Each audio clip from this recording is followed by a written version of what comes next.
इस बार का जो हमारा टॉपिक है वो है how to select books in IIT JEE। ठीक है, ये एक बहुत इंपॉर्टेंट टॉपिक है। पिछले वीडियो में मैंने डिस्कस किया था कि टॉप 50 में रैंक लाने के लिए एक बहुत इंपॉर्टेंट एस्पेक्ट होता है बुक सेलेक्ट करना। तो आइए जानते हैं क्या होता है इसके अंदर। सबसे पहले मैं अपने आप को इंट्रोड्यूस कर देता हूं। मेरी IIT JEE 2008 में 42 रैंक आई थी। उसके अलावा मैं INCHO गोल्ड मेडलिस्ट भी हूं। NTSC मैंने क्लियर किया हुआ है। तो काफी सारे क्रेडेंशियल्स हैं जिसके बेसिस पर मैं थाउजेंड्स ऑफ स्टूडेंट्स को मेंटर कर चुका हूं पिछले 5 सालों में। बहुत सारे कोचिंग इंस्टीट्यूट जो कोटा में एग्जिस्ट करते हैं उनको मैं अपनी सर्विसेज दे चुका हूं। और अब मैं आपके लिए आ गया हूं अनअकैडमी प्लेटफॉर्म पर, जहां पर आप मुझे फॉलो कर सकते हैं इस कस्टम URL पे @prashant42 जैन। तो प्लीज मुझे फॉलो कीजिए। ये बुक सिलेक्शन एंड डूइंग, मतलब क्या कैसे हम लोग बुक सिलेक्शन कर सकते हैं उसके बारे में है। प्राइमरी सोर्स, ये एक पहला मेरा क्रेडेंशियल होगा, मतलब एक इंग्रेडिएंट होगा इस टॉपिक का। सेकंड होगा making notes for solving primary source, secondary source, definite start, definite and. तो इन सब चीजों के बारे में एक एक करके हम लोग डिस्कस करते हैं। पिछले वीडियो में जो टॉप 50 रैंक कैसे लाई जाती है वो जो वीडियो था, उसके अंदर मैंने आपको ये चीज बताई थी कि fixing books is one of the most important thing for any aspirant. कोई भी आप एस्पिरेंट लीजिए, अगर मैं अपनी भी बात करूं तो मेरी बुक्स बिल्कुल डेफिनेट थी कि यार ये मेरा बुक सेट है, इसी को मेरे को पढ़ना है। ठीक है, तो आइए देखते हैं कि क्या क्या इन चीजों में आपको ध्यान रखना चाहिए। सबसे पहले हम लोग डिस्कस करते हैं प्राइमरी सोर्स। क्या होती है प्राइमरी सोर्स? अगर आपने मेरा पिछला वीडियो देखा है तो आप समझ जाएंगे कि आपका प्राइमरी सोर्स क्या होता है। पहले मैं ये अज्यूम करता हूं कि आप अनअकैडमी प्लस प्लेटफॉर्म पे, तो अनअकैडमी की जो शीट्स मिलती हैं आपको, शीट्स एंड DPPs आपको मिलेंगी रेगुलरली। ये आप कर सकते हैं। और ये जो शीट्स एंड DPPs बेटा आपको मिलेंगी, इसको आपको एक अलग कॉपी में सॉल्व करना है। मेक सेपरेट कॉपी, ये चीज बहुत ध्यान रखो, क्योंकि बेटा ये जो शीट्स एंड DPPs हैं, ये जो आपके मेंटर्स हैं प्लस प्लेटफॉर्म पे, उनके द्वारा बनाई हुई है। और इसमें से बार बार आपको रिवाइज करने के लिए वो बोलेंगे। और रिवीजन तभी पॉसिबल है जब आपने इनके लिए प्रॉपर शीट के लिए प्रॉपर नोट्स कॉपी बना रखी है। ठीक है, तो नोट्स आपने बना लिए और इसमें क्वेश्चंस भी होंगे। जैसे मान लीजिए परमिटेशन कॉम्बिनेशन आपने प्लस प्लेटफॉर्म पे पढ़ा और उसकी शीट ली, तो उसमें बहुत सारी एक्सरसाइजेज होंगी। JEE मेन की एक्सरसाइज होगी, JEE एडवांस की एक्सरसाइज होगी, प्रीवियस ईयर क्वेश्चन की एक्सरसाइज होगी। उन सभी को आपको एक सेपरेट कॉपी में सॉल्व करना है। ये चीज बहुत इंपॉर्टेंट है, ध्यान रखो आप। क्योंकि होगा क्या, 6 महीने बाद आपके एजुकेटर आपको बोलेंगे कि बेटा 6 महीने पहले मैंने आपको ये पढ़ाया था, उसमें जो 8th क्वेश्चन है उसका सोल्यूशन मुझे दिखाओ। ऐसा भी होता है, तो आपके पास सोल्यूशन होना चाहिए। या फिर उन्होंने पूछ लिया कि 8th क्वेश्चन करो, आपको आया नहीं, और वो आपको बोलते हैं कि आप अपने सोल्यूशन कॉपी में देख लो। आपको सोल्यूशन कॉपी मेंटेन करनी है, ये एक बहुत इंपॉर्टेंट एस्पेक्ट है। ठीक है, चलो अब ये हो गया। एक तो प्राइमरी सोर्स हो गई आपकी अनअकैडमी की शीट्स। ठीक है, सेकंड सोर्स होता है NCERT plus exemplar. Exemplar problems एक बुक्स हैं जो जिसमें कुछ एक्स्ट्रा क्वेश्चंस होते हैं। फिजिक्स, केमिस्ट्री, मैथ्स तीनों के अंदर आती है ये। 11th और 12th क्लास की आपको रेफर करनी है। इसके अंदर भी आपको क्या करना है, मेक सेपरेट कॉपी। इसके अंदर भी आपको एक अलग से सेपरेट कॉपी मेंटेन करनी है। आई बात समझ में? अब देखो, अनअकैडमी की शीट्स एंड DPP हो गए, NCERT और एग्जाम्पलर प्रॉब्लम आपका हो गया, राइट। अब इसमें आप एक चीज समझिए मेरी बात, ये दोनों की अगर आप अलग अलग सेपरेट कॉपी बनाते हैं तो उनका बेनिफिट क्या है? ये ऐसी रिसोर्सेज हैं जिनको आपको बार बार रिवाइज करना है। ठीक है, रिवाइज क्यों करना है? क्योंकि आपके एडुकेटर्स, एक तो जिनको आप प्राइमरीली मानते हैं कि भाई मैं इन्हीं से पढ़ूंगा, वो जो आपको बुक्स देते हैं वो आप उन बुक्स को बार बार रेफर करेंगे। तो वो एक तो प्राइमरी सोर्स हो गई। और एक NCERT, CBSE पहले JEE मेन कंडक्ट कराता था, अब NTA कंडक्ट कराता है, मगर वो CBSE के सिलेबस के ऊपर होता है। और CBSE की रेफरेंस बुक्स कौन सी है? NCERT ही है, राइट। तो आप खुद सोचिए कि CBSE अगर कोई पेपर बनाता है, अब NTA बना रहा है, तो क्या वो अपनी किताब से क्वेश्चन नहीं देगा?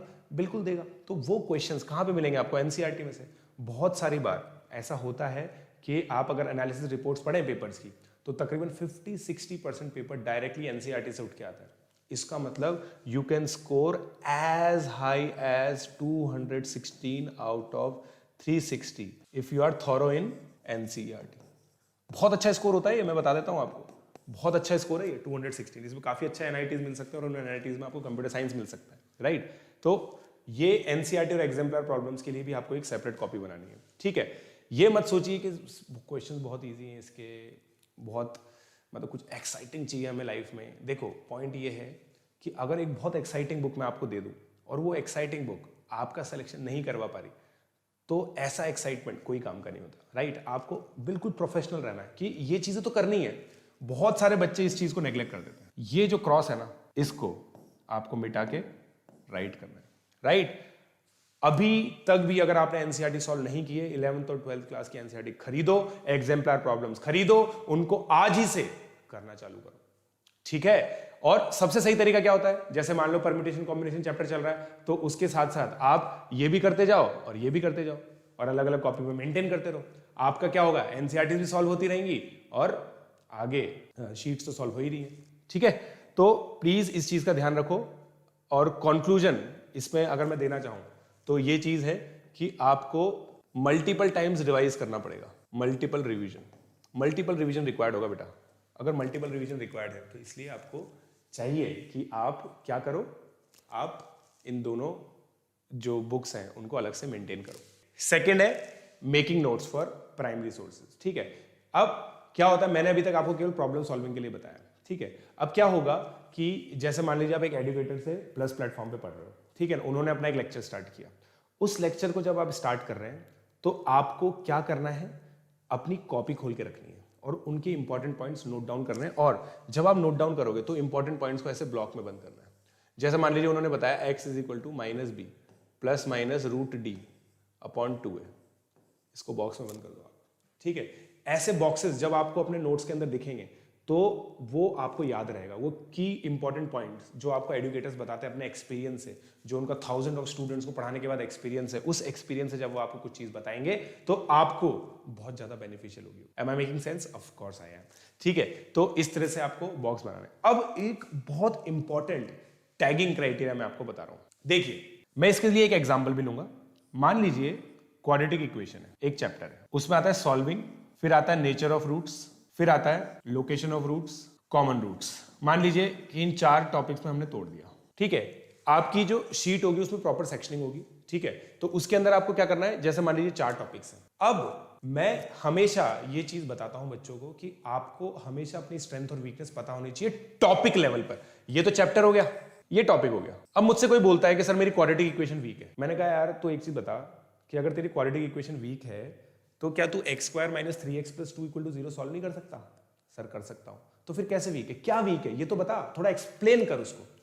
तो फिर वो मुझे बताता सर मेरा लोकेशन ऑफ रूट्स वीक है, ठीक है। ये चीज बच्चों को पता होनी चाहिए। तो जब भी आप नोट्स बना रहे हैं, आपने मान लीजिए सॉल्विंग के नोट्स बनाना चालू किया, अगर वो टॉपिक आपको पहली बार में समझ में आ गया, क्या बोला मैंने, पहली बार में समझ में आ गया, उसके क्वेश्चन बहुत इजीली आपसे हो रहे हैं, तो उसको आप टैग कर लीजिए ए। मतलब आपके लिए वो इजी टू अंडरस्टैंड है एंड इजी प्रैक्टिस हो रही है, उसकी आराम से इजीली प्रैक्टिस हो रही है। इसको आप क्या कर लीजिए, ए टैग कर लीजिए। अब मान लीजिए आप लोकेशन रूट्स पे आए। लोकेशन रूट्स से पहले चलिए कॉमन रूट्स की हम डिस्कस कर लेते हैं। कॉमन रूट्स में एक कंडीशन होती है, वो कंडीशन आपने समझ तो ली, सर ने आपको बताया, बहुत अच्छे तरीके से समझाया, आपको समझ में आ गया कि अलजेब्रिक मैनिपुलेशन होते हैं, समझ में आ गया। मगर जब आप क्वेश्चन करने गए आपको समझ में नहीं आ रहा कि यार इस कंडीशन को अप्लाई कैसे करते हैं। फिर क्या हुआ, आपके एडुकेटर्स ने आपको एक्सप्लेन किया कि भाई कैसे इसके अंदर हम लोग एग्जाम्पल ले सकते हैं। फिर आपने उनके एग्जाम्पल देखे, फिर आपको समझ में आ गया। मगर ये एग्जाम्पल आपको बार बार समझने की जरूरत पड़ेगी। तो ऐसे जो टॉपिक होते हैं जो इजी टू अंडरस्टैंड होते हैं आफ्टर सॉल्व्ड एग्जाम्पल्स, इनको आप बी टैग कर सकते हैं। अब बी टैग कर दिया आपने, फिर हम लोग अब लोकेशन रूट्स की बात करते हैं। लोकेशन रूट्स में क्या होता है, ग्राफ्स आते हैं, बहुत सारी कंडीशंस याद करनी पड़ती हैं। बच्चों को क्या एक बार में समझ में ही नहीं आता, तो टफ टू अंडरस्टैंड। अब टफ टू अंडरस्टैंड हो गया तो क्वेश्चन तो बहुत दूर की बात होगी ना यार, हुई या नहीं हुई? क्वेश्चन तो बहुत दूर की बात हो गया, अगर समझ में ही नहीं आ रहा तो कहां से करें। अब देखो, आपने जब भी किसी चैप्टर के नोट्स लिखे तो आपने उस टॉपिक के आगे लिख दिया कि यार ये मुझे एक बार में समझ में आ गया, तो ये मेरे लिए ए है, ये मेरे लिए बी है, ये मेरे लिए सी है, ठीक है। अब इसका बेनिफिट क्या होगा, इन लॉन्ग रन जब आप 2 साल की या 1 साल की प्रिपरेशन कर रहे हैं, आपका कोशिश होना चाहिए कि सी वाले टॉपिक्स बी में जाएं, बी वाले टॉपिक्स ए में जाएं। मतलब मेरी रिवीजन जो स्ट्रैटेजी होती थी जब मैं पढ़ता था, तो मैं सबसे पहले सी से स्टार्ट करता था। मेरे शॉर्ट नोट्स होते थे जो मैंने आप पिछले वीडियो में कवर किया था, मेरे शॉर्ट नोट्स होते थे, उसमें से मैं सी को कवर करता था। मेरे सारे सी के टॉपिक्स शॉर्ट नोट्स में लिखे होते थे, क्योंकि मैं भूलता रहता था, मुझे याद भी नहीं रहता था। फिर बी को मैं करता था, फिर ए को। ए अगर मैं नहीं भी करता था ना तो भी मेरे को याद रहता था। मतलब आप खुद सोचिए, 2 की टेबल क्या आपको रिवाइज करने की जरूरत पड़ती है क्या एग्जाम देने से पहले? नहीं ना। क्यों? क्योंकि वो आपके दिमाग के अंदर घुस चुकी है।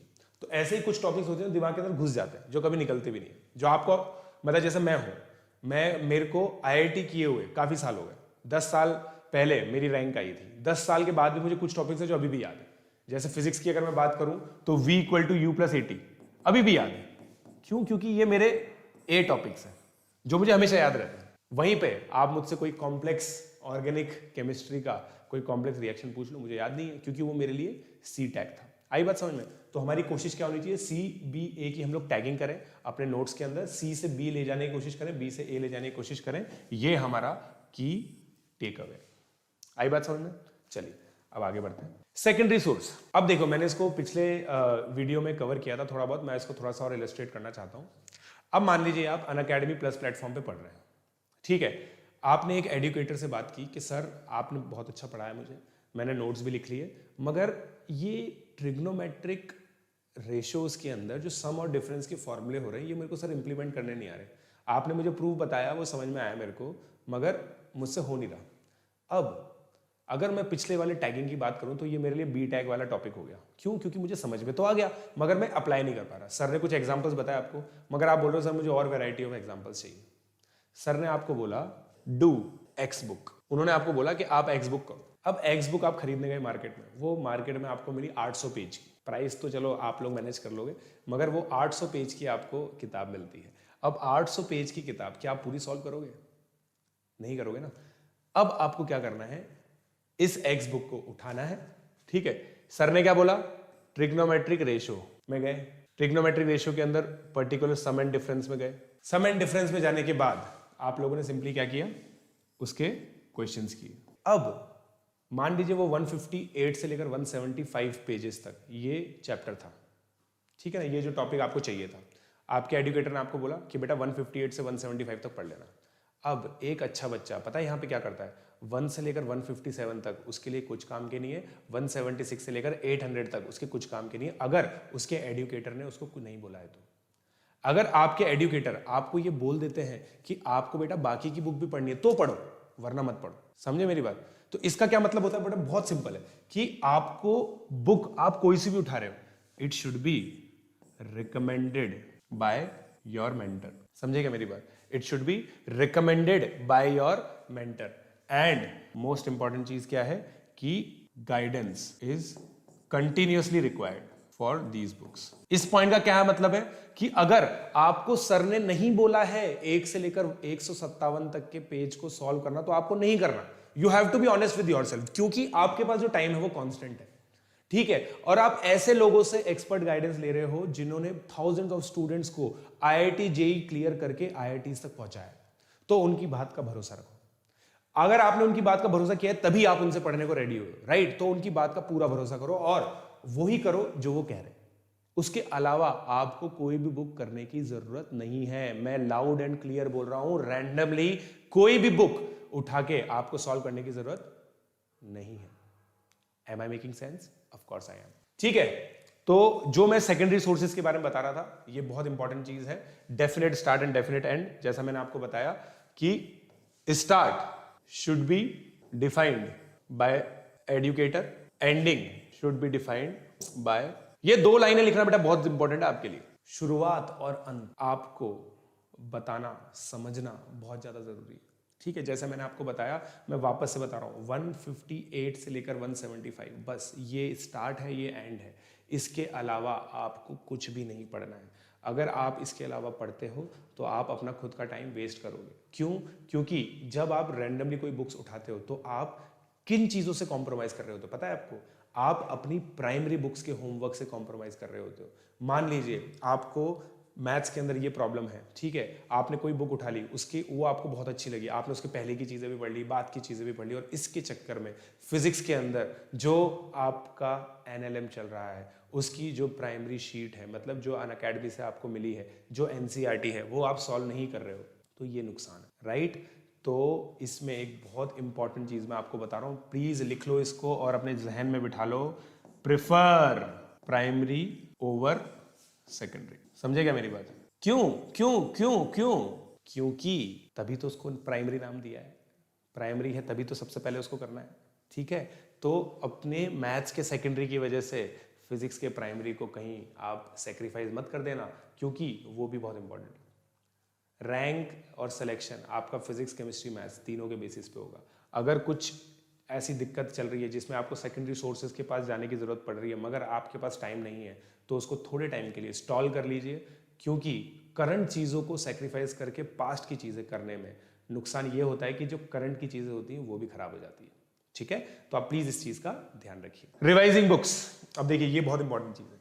अब आप मेरे को एक चीज बताइए, मैं खुद आपसे क्वेश्चन पूछता हूं। मान लीजिए आपने मैथ्स के अंदर जो बुक आपके एजुकेटर ने बताई 158 से 175 तक आपने उसके अंदर सॉल्व किया। ठीक है, 158 से 175 आपने कहीं लिख भी लिया, जो आपके नोट्स हैं ट्रिग्नोमेट्री के, उसमें नोट्स में आपने लिख दिया कि मेरे को 158 से 175 तक इस बुक में से रिवाइज करना है। ठीक है, अब आप सोचिए, आप नवंबर मंथ में, जनवरी में 2 महीने बाद आपका जेई मेन है। अब आप समझिएगा मेरी बात, नवंबर एंड में आपका पूरा सिलेबस खत्म हो गया, अब आपके पास 1.5 महीना है। मैं आपको 2 सिनेरियो बताऊंगा, सिनेरियो 1, सिनेरियो 2। सिनेरियो 1 है sheet complete, NCERT complete, x selected complete. Selected मतलब जो आपके एजुकेटर ने आपको बताया। अब दूसरा सिनेरियो लेते हैं, शीट कंप्लीट भी है, इनकम्प्लीट भी है। क्यों? क्योंकि एक्स बुक बहुत ज्यादा कंप्लीट है, मतलब आपने बहुत ज्यादा स्ट्रेस दे दिया इस एक्स बुक। एनसीईआरटी उस वजह से ऑब्वियसली हैम्पर करी हो जाएगी, एनसीईआरटी हैम्पर हो ही जाएगी। अब आपकी ये 2 सिनेरियो है। आपका examination JEE Main, JEE Main के अंदर बहुत सारे सिंपल और कॉन्सेप्चुअल क्वेश्चन आते हैं। कहाँ से आते हैं? एनसीईआरटी से। एनसीईआरटी आपने करी नहीं रखी, आपके पास बचे हैं 40 दिन। 40 दिन में आपको एनसीईआरटी करनी है, कर सकते हो क्या? नहीं कर सकते। आप सोचिए, आपके पास ट्रिग्नोमेट्री पढ़ने के लिए केवल 1 दिन है। मैं ट्रिग्नोमेट्री का केस ले रहा हूं यहाँ पे। ठीक है, अब इमेजिन करते हैं इस सिनेरियो वाले बच्चे को, शीट कर रखी है इसमें इसने अच्छे से गोले गोले लगा रखे होंगे। ठीक है, एक चीज मैं आपको बता दूं, शीट में कभी भी आंसर मार्क मत करना। जो आपकी प्राइमरी सोर्सेज हैं उसमें कभी भी आंसर मार्क मत करना, क्योंकि जब आप आंसर मार्क कर देते हो और फिर उस शीट को रिवाइज करते हो, तो आप फिर क्या करते हो ना, जब रिवाइज कर रहे होते हो तो आप आंसर ला रहे होते हो, मतलब आपने आंसर मार्क कर रखा है तो आप उस आंसर को ला रहे होते हो। आपको पता होता है कि ये आंसर आपको लाना है, और आंसर लाना किसी भी इंजीनियर के लिए या फिर भावी इंजीनियर के लिए बहुत आसान है। ठीक है, तो शीट आपको क्या करनी है बेटा? मार्क नहीं करनी। मगर अब आपने पूरी सॉल्व कर ली, तो अब क्या करोगे आप? आपने जो जो इंपॉर्टेंट चीजें मार्क कर रखी थी, जैसे मान लीजिए पहला क्वेश्चन है वो बहुत ईजी हो गया, उसमें कोई मार्किंग नहीं की। सेकंड क्वेश्चन इंपॉर्टेंट था मगर आपसे हो गया, आपने मार्क कर लिया। थर्ड क्वेश्चन आपसे नहीं हुआ था, आपके एजुकेटर ने आपको बताया, तो सबसे पहले आप थर्ड क्वेश्चन रिवाइज करोगे, फिर सेकंड रिवाइज करोगे, फर्स्ट को तो रिवाइज ही नहीं करोगे। तो क्या मैं ये कह सकता हूं कि आपको शीट को रिवाइज करने में कम टाइम लगेगा? बिल्कुल लगेगा। एनसीईआरटी आपने कर रखी है, उसमें से भी सिलेक्टेड क्वेश्चन आपको रिवाइज करना है। एक्स में से भी आपने लिख रखा है 158 से 175 पेज तक मुझे पढ़ना है और कुछ नहीं पढ़ना, तो आपका जो ट्रिग्नोमेट्री का रिवीजन है वो बहुत क्रिस्प हो गया, राइट, और मैनेजेबल हो गया, क्योंकि केवल एक चैप्टर थोड़ी बेटा, आपको तो 30 चैप्टर पढ़ने हैं फिजिक्स केमिस्ट्री मैथ्स तीनों के अंदर, राइट। अब सिनेरियो 2 है, शीट में आपने ना कुछ मार्किंग की है, रैंडमली उसको सॉल्व कर रहे हैं, तो शीट पूरी की पूरी रिवाइज करनी पड़ जाएगी आपको, क्योंकि आपको पता ही नहीं होगा कि इंपॉर्टेंट क्या है क्या अनइंपॉर्टेंट है। ना आपको इंपॉर्टेंट पता होगा ना अनइंपॉर्टेंट पता होगा, तो आपको पूरी करनी पड़ जाएगी। टाइम गया इसके अंदर। एनसीईआरटी आपने की नहीं, आपको किसी ने दिसंबर में ज्ञान दे दिया बेटा जेई मेन तो एनसीईआरटी से ही आता है, एनसीईआरटी तो करता, और फिर जब आपको रियलाइज हुआ फिर आप उठाने लगे, आपको सामने एक पहाड़ आ गया, जिस पहाड़ को आप चढ़ भी नहीं सकते और उस पहाड़ को पार किए बिना आपकी मंजिल भी आपको नहीं मिल सकती। तो ऐसी सिचुएशन में आ जाएंगे जो क्या हो जाएगी? अनमैनेजेबल। समझे मेरी बात? तो इस सिचुएशन में आपको कभी भी नहीं आना है ना, ये चीज आप हमेशा ध्यान रखो। क्लियर है? चलो, तो ये मेरे हिसाब से रिवाइजिंग बुक्स आपको समझ में आ गया होगा कि आपको बुक्स को किस तरह से रिवाइज करना होता है। प्राइमरी सोर्सेज को बार बार रिवाइज करो प्लीज, मैं आपको रिक्वेस्ट कर रहा हूं, इस चीज का हमेशा ध्यान रखना। शीट और एनसीईआरटी को बार बार रिवाइज करो, ठीक है। फिर जो सेलेक्टेड जो सर ने बताया था उसको भी रिवाइज करो, मगर पूरी की पूरी किताबें जो रैंडमली आपने उठाई हैं उनको रिवाइज मत करो। उनके चाहे नोट्स नहीं बना रखे कोई दिक्कत नहीं, इनके नोट्स वगैरह सब आपने प्रॉपर्ली बना लिए होंगे, इनके सॉल्यूशंस आपने प्रॉपर्ली बनाए होंगे, उन सबको अच्छे से रिवाइज करो मल्टीपल टाइम। समझे मेरी बात? चलो आगे बढ़ते हैं हम। Extra material for exams. अब देखो ये पता है एक बहुत इंपॉर्टेंट चीज है, एक्स्ट्रा मटेरियल फॉर एग्जाम्स। क्या होता है कि जो बच्चे टॉप रैंक्स एक्सपेक्ट कर रहे होते हैं ना, जिनका बहुत अच्छा चल रहा है, मान लो आप अनअकैडमी प्लस प्लेटफॉर्म पे हो और कंसिस्टेंटली आप 65% से ऊपर लेके आ रहे हो, किसके अंदर, जेईई एडवांस के जो टेस्ट हो रहे हैं, 65% काफी अच्छी मानी जाती है, इससे ऊपर आप लेके आ रहे हो, ठीक है। तो आप क्या चाहोगे कि साथ में केवीपीवाई भी कर लूं, जो फर्स्ट संडे ऑफ नवंबर को होता है, ऐसे 11th क्लास के अंदर। 11th क्लास के अंदर ही आप कोशिश करोगे कि फिजिक्स ओलंपियाड भी कर लूं, केमिस्ट्री ओलंपियाड भी कर लूं, सब करने की कोशिश करोगे आप इसमें। तो आपको उसके लिए चाहिए एक्स्ट्रा मटेरियल। सबसे पहले मेरी तरफ से आपको ये गाइडेंस है, मतलब आप देना चाहिए आपको मेरे हिसाब से 11th क्लास में प्री आरएमओ दे सकते हो, NSEC and P, physics and chemistry olympiad and astro, only when you are exceptional in JEE advance performance. ठीक है बेटा, अगर मान लो आप जेईई एडवांस की प्रिपरेशन बहुत अच्छे से कर रहे हो, बहुत शानदार आपकी प्रिपरेशन चल रही है, जैसा मैंने आपको बताया, आपके मेंटर्स भी, एडुकेटर्स भी आपसे खुश हैं और आपको बोल रहे हैं कि यार बेटा कुछ एक्स्ट्रा करो, तो आप ये चीज कर सकते हो। केवीपीवाई ऐसे अलग से इसका एक कंपेंडियम आता है जो आप लोग ले सकते हो, मगर याद रखना जैसे ही एग्जाम खत्म ये कंपेंडियम खत्म, समझे? इसको बार बार रिवाइज नहीं करना आपको। प्री आरएमओ के भी कंपेंडियम्स आते हैं, इसको भी आपने उठाया, एग्जाम खत्म, ठीक है। देखो आप ध्यान से देखो, मैं आरएमओ नहीं लिख रहा हूं, आरएमओ बिल्कुल भी रिकमेंडेड नहीं है, क्योंकि आरएमओ में क्या होती है, नॉन रूटीन मैथ्स होती है। नॉन रूटीन मैथ्स हम लोग आईआईटी के अंदर नहीं लेते हैं, हमें वो आईआईटी की पढ़ाई से डिस्ट्रैक्ट करती है। आरएमओ हटा दो, मगर प्री आरएमओ अच्छा एग्जाम है जहां पे आपको बहुत अच्छे वैरायटी के क्वेश्चन मिलेंगे। खासकर प्री आरएमओ के अंदर क्या होता है, सिंगल और डबल डिजिट इंटीजर क्वेश्चन आते हैं। सिंगल और डबल डिजिट इंटीजर क्वेश्चन ऐसे क्वेश्चन होते हैं जो काफी ज्यादा रैंक डिसाइडिंग होते हैं, क्योंकि आईआईटी में भी आते हैं ऐसे, तो आपकी बहुत अच्छी प्रैक्टिस होगी, इसलिए मेरी तरफ से रिकमेंडेड है। ये मेरे लिए फर्स्ट रिकमेंडेशन है, ये सेकंड प्रायोरिटी है, ये थर्ड प्रायोरिटी है तब जब आप बहुत ज्यादा एक्सेप्शनल हो। ये तो मैं सबको देने को लिए बोलता हूं कि भाई आप अगर थोड़े से भी अच्छा कर रहे हो ना अपनी पढ़ाई में, तो आपको ये दोनों एग्जामिनेशन देने चाहिए। इनके लिए जो अलग बुक्स हैं उनको आपको सॉल्व करना चाहिए। उन बुक्स का महत्व केवल एग्जाम डेट तक है। जैसे अगर प्री आरएमओ की मैं बात करूं, प्री आरएमओ 11 अगस्त को होने वाला है, KVPY first Sunday of November को होता है जनरली। तो ये दोनों एग्जामिनेशन होने के बाद इनकी जो बुक्स हैं वो आपके लिए किसी काम के लिए, ठीक है। इनकी भी अलग से बुक्स आती है, मगर अब मैं आपको बता दूं, फिजिक्स और केमिस्ट्री ओलंपियाड है ना, इसके अंदर क्या होता है, 12th और 11th का सिलेबस आता है। 11th तो आप पढ़ ही रहे हो मान लो, अगर आप 11th क्लास में हो तो, मगर आप 12th क्लास में, 12th क्लास का जो टॉपिक है वो आप क्या कर सकते हो, अनअकैडमी के जो दूसरे कोर्सेज हैं, 12th क्लास के कोर्सेज हैं, वो पढ़ सकते हो, क्योंकि आपने सब्सक्रिप्शन ले रखा होगा प्लस का, तो आप सारी चीजें देख सकते हो। तो आप जेईई की 11-12 की प्रिपरेशन के बेसिस पर फर्स्ट स्टेज आराम से निकाल सकते हो। मगर इन तीनों में से केवल एक चूज करो। जैसे मान लो मैंने केमिस्ट्री ओलंपियाड चूज किया, केमिस्ट्री ओलंपियाड चूज करने के बाद मैंने बहुत अच्छे एडुकेटर से 12th क्लास का सिलेबस पढ़ लिया केमिस्ट्री का, और मैंने NSEC एग्जाम दिया, मैं सेलेक्ट हो गया, मैं खुश। क्यों खुश? क्योंकि मैंने एक्चुअली 12th क्लास के बच्चों के साथ कॉम्पीट करके 11th क्लास में ही ये सक्सेस प्राप्त कर ली, ठीक है। अब अगर मैं 12th क्लास के अंदर जाऊं, 12th क्लास के अंदर KVPY SX आप दे सकते हो। ये दूसरे तरह का KVPY होता है जो 12th क्लास के बच्चों के लिए होता है, इसके बारे में हम लोग एक अलग से वीडियो बनाएंगे। प्री आरएमओ मेरा रिकमेंडेशन नहीं है, प्री आरएमओ में मना कर रहा हूं। और फिर ये दोनों एग्जाम देने चाहिए, बट विदाउट प्रिपरेशन। कोई इसकी स्पेशल प्रिपरेशन नहीं करनी है आपको। मैं आपको जेईई से डिस्ट्रैक्ट नहीं करना चाहता, ठीक है। तो आपको ये दोनों एग्जामिनेशन को अच्छे से प्रिपेयर ना करते हुए एग्जाम देना है, क्योंकि ये एग्जामिनेशन होंगे नवंबर में। नवंबर तक आप अपना सिलेबस निपटा चुके होंगे 12th क्लास के अंदर, ठीक है। 12th क्लास तक जब आपका पूरा सिलेबस कंप्लीट हो गया है, तो एज अ टेस्ट आप ये एग्जामिनेशन दे सकते हो, क्योंकि ये एग्जामिनेशन इंडिया के सारे टॉपर्स देते हैं।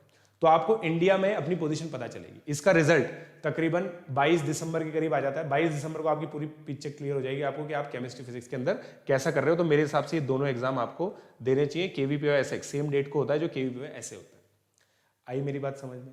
तो इन सब का जब आपने डिसाइड कर लिया कि आपको कौन सा एग्जाम करना है, उसके बेसिस पर ही आप एक्स्ट्रा मटेरियल ले सकते हो। Am I making sense?